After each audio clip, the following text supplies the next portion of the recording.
Karateka Dwi Kurniawan dari KKI Semarang, Karateka Yuwon Nurmansyah dari Dikta Semarang, juara 2 Karateka Raditya Bayani dari TPM, dan juara pertama Karateka Kima Sakti dari Sasana Salatiga.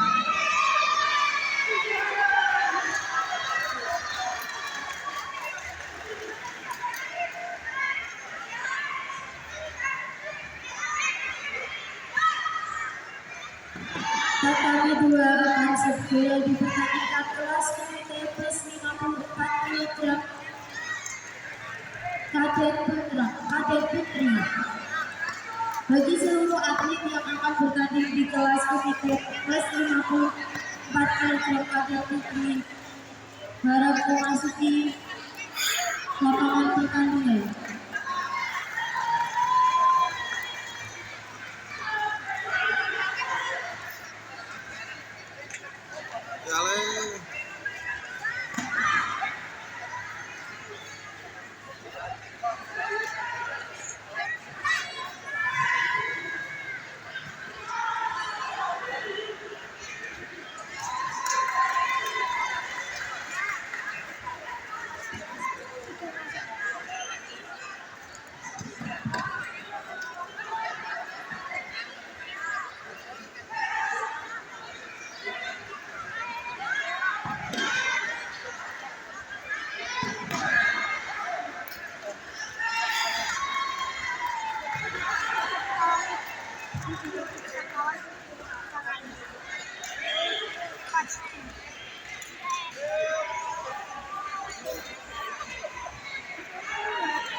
Waktu pertandingan 4.